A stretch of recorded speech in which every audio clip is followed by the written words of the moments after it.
సమస్యల మీద అలాగే అబ్బాయి మాట్లాడుతున్నాడు. అమ్మా నా పేరు గోపీనాయుడు అమ్మా, నేను అడ్వకేట్ని. రాష్ట్రంలో అన్ని కోర్టుల్లో బాయ్కాట్ జరుగుతుందమ్మా, మీకు తెలిసే ఉంటుంది. ల్యాండ్ టైటిలింగ్ యాక్ట్ అని ఒక చట్టం తీసుకొచ్చారమ్మా ఈ ప్రభుత్వం. ల్యాండ్ టైటిలింగ్ యాక్ట్ మీద సామాన్యులకి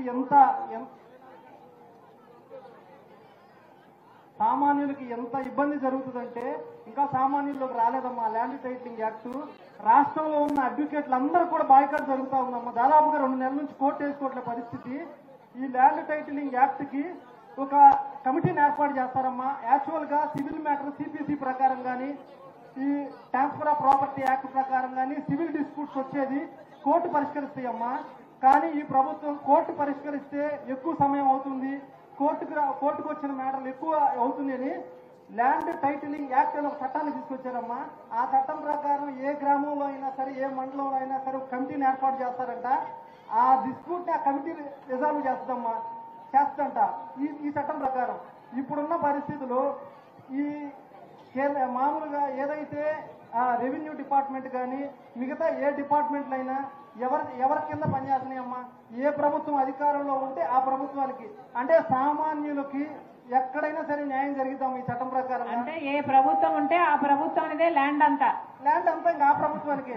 కేవలం ఈ ప్రభుత్వం ఏం చేసిందంటే ఈ ల్యాండ్ టైటిలింగ్ యాక్ట్ ని తీసుకొచ్చి చీకటి జీవో అమ్మా ఇది.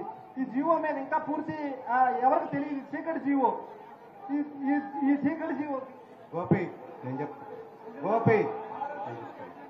మొత్తం ల్యాండ్ అంతా ప్రభుత్వం చేతుల్లోనే. మేడం గారు, మా ప్రెసిడెంట్ గారు మాట్లాడతారమ్మా. తెనాలి బార్ అసోసియేషన్ ప్రెసిడెంట్ గా మాట్లాడుతున్నాను మేడం.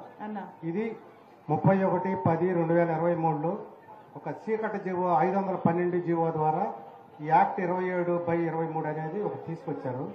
ప్రతి సెంటు కొంటా ఉన్నటువంటి ప్రతి వ్యక్తికి కూడా జరిగేటువంటి నష్టం. జనరల్ గా మనకి ఏదైనా నష్టం జరిగితే కోర్టును ఆశ్రయిస్తాం.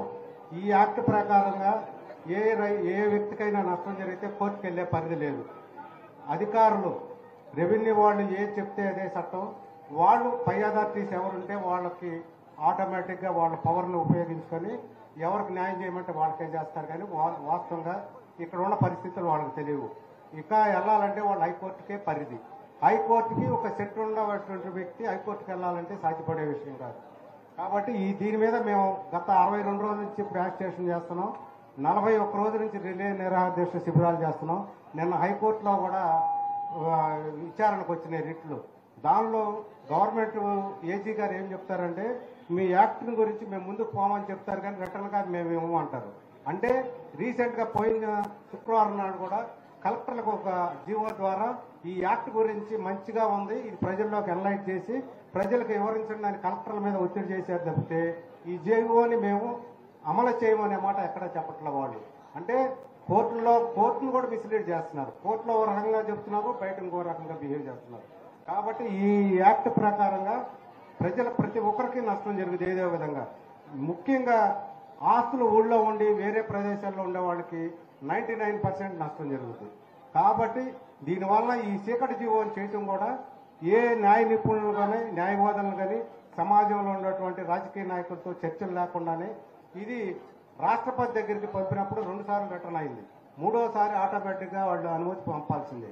అనుమతి వచ్చిన తర్వాత ఈ చీకటి జీవో ద్వారా 1/11 నుంచి అమల్లోకి తీసుకొచ్చారు మేడం. ఈ జీవో గురించి మేము ఒక అర్జీ ఇస్తాము.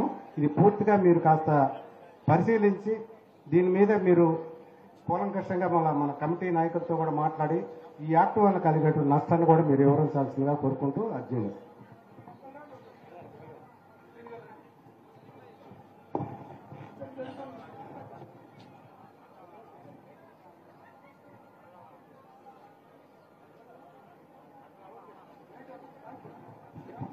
థ్యాంక్ యూ వేణుగోపాలరావు గారు, ప్రెసిడెంట్ భారత.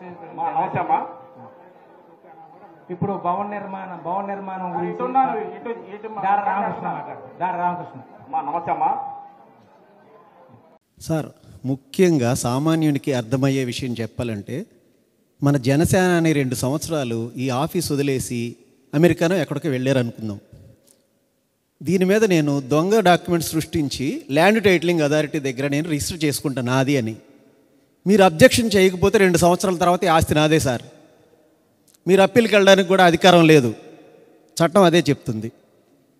సామాన్యునికి తెలియకుండా తన ల్యాండు ఎవరో ల్యాండ్ టైటిలింగ్ అథారిటీ దగ్గర రిజిస్టర్ చేసుకుంటే, అంటే నమోదు చేసుకుంటే 2 సంవత్సరాలు కనుక ఆ వ్యక్తి అబ్జెక్షన్ చేయకపోతే ఆ ల్యాండ్ ఎవరైతే నమోదు చేసుకున్నారో వారిదేనంట సార్ ఈ చట్టం ప్రకారం. నా హక్కుని నాది అని చెప్పుకోవడం కోసం నేను రిజిస్టర్ చేసుకోవాలంట సార్. అట్లా చేసుకోకపోతే అది నా హక్కు కాదంట. ఎంత దుర్మార్గం సార్. సపోజ్ నేను విదేశంలో 2 సంవత్సరాలు రాలేదు ఇక్కడికి, ఎవరు ఈ ల్యాండ్ మీద బోర్డు పెట్టేసి వాళ్ళదని క్లెయిమ్ చేశారు. నేను ఎక్కడికి వెళ్తాను? సహజంగా కోర్టుకి వెళ్తాను, ఎగ్జిస్టింగ్ సివిల్ కోర్టుకి వెళ్తాను. Yes sir. సివిల్ కోర్టుకి వెళ్తే అక్కడ తతంగా నడుస్తుంది. ఓకే, తర్వాత అప్పీల్, తర్వాత అప్పీల్కి వెళ్తాం సార్. ఎక్కడికి వెళ్తాను? జిల్లా కోర్టుకి వెళ్తాం. సో మీరు అన్నది ఇప్పుడు సివిల్ నుంచి జిల్లా కోర్టు దాకా వెళ్తాం. ఇది సహజంగా ఇక్కడ ఆగిపోతాయండి. Yes sir. ప్రత్యేక పరిస్థితుల్లో తప్ప. ఈ కొత్త చట్టం పట్టుకొచ్చారు వీళ్ళు. ఈ కొత్త చట్టం ప్రకారం ఎట్లా, ఇది వేరే రాష్ట్రాల్లో ఉందా? మొట్టమొదటిది మన ఆంధ్రప్రదేశే సార్. సో ఇది ఇప్పుడు ఈ వచ్చిన కొత్త చట్టం ప్రకారం వీళ్ళు ఇప్పుడు నాకు లీగల్గా నాకు అప్లై చేయడానికి లేదు. ఎక్కడికి వెళ్ళాలి ఇప్పుడు నేను?